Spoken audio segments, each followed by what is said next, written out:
ಚಿತ್ರದುರ್ಗದ ರೇಣುಕಾಸ್ವಾಮಿ ಕೊಲೆ ಪ್ರಕರಣದ ಆರೋಪಿ ನಟ ದರ್ಶನ್ ಪೊಲೀಸರ ವಿರುದ್ಧವೇ ನ್ಯಾಯಮೂರ್ತಿಗಳಿಗೆ ದೂರು ನೀಡಿದ್ದಾರೆ. ಹೌದು, ಸಿಸಿಎಚ್ 57ನೇ ಹೈಕೋರ್ಟ್ಗೆ ಆರೋಪಿಗಳು ಹಾಜರಾಗಿದ್ರು. ದರ್ಶನ್ ಹಾಗೂ ಪವಿತ್ರ ಗೌಡ ವಿಡಿಯೋ ಕಾನ್ಫರೆನ್ಸ್ ಮೂಲಕ ವಿಚಾರಣೆಗೆ ಹಾಜರಾಗಿದ್ರು. ಈ ವೇಳೆ ಜಡ್ಜ್ ಎದುರು ದರ್ಶನ್ ಅಳಲು ತೋಡಿಕೊಂಡಿದ್ದಾರೆ.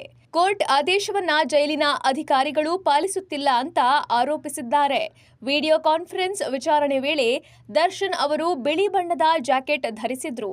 ಉಳಿದ ಆರೋಪಿಗಳಾದ ಪುಟ್ಟಸ್ವಾಮಿ, ರಾಘವೇಂದ್ರ, ಧನರಾಜ್, ವಿನಯ್ ಕಾರ್ತಿಕ್, ಕೇಶವ್ ಮೂರ್ತಿ, ನಿಖಿಲ್ ನಾಯಕ್ ಕೋರ್ಟ್ಗೆ ಖುದ್ದು ಹಾಜರಾಗಿದ್ದಾರೆ. ಆರೋಪಿ ನಂದೀಶ್ ಗೈರಾಗಿದ್ದಾನೆ. ಪ್ರಕರಣದಿಂದ ಕೈಬಿಡುವಂತೆ ಕೆಲವು ಆರೋಪಿಗಳು ಅರ್ಜಿ ಸಲ್ಲಿಸಿದ್ದಾರೆ. ಇನ್ನು ವಿಚಾರಣೆ ವೇಳೆ ದರ್ಶನ್ಗೆ ಜಡ್ಜ್ ಪ್ರಶ್ನೆ ಕೇಳಿದ್ದಾರೆ.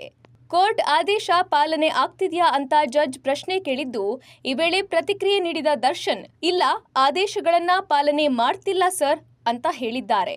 25/3 ಫೀಟ್ ಮಾತ್ರ ಓಡಾಡಲು ಅವಕಾಶ ಕೊಟ್ಟಿದ್ದಾರೆ. ಅಲ್ಲಿ ವಾಕಿಂಗ್ ಮಾಡಲು ಸೂರ್ಯನ ಬೆಳಕು ಬರೋದಿಲ್ಲ ಅಂತ ದರ್ಶನ್ ಉತ್ತರ ನೀಡಿದ್ದಾರೆ. ಈ ವೇಳೆ ಮತ್ತೆ ಮಧ್ಯ ಪ್ರವೇಶಿಸಿದ ಜಡ್ಜ್ ಜೈಲಿನ ಸೂಪರಿಂಟೆಂಡೆಂಟ್ ಕೋರ್ಟ್ಗೆ ಹಾಜರಾಗುವಂತೆ ಸೂಚನೆ ನೀಡಿದ್ದು, ಅಕ್ಟೋಬರ್ 9ಕ್ಕೆ ವಿಚಾರಣೆಯನ್ನ ಕೋರ್ಟ್ ಮುಂದೂಡಿದೆ.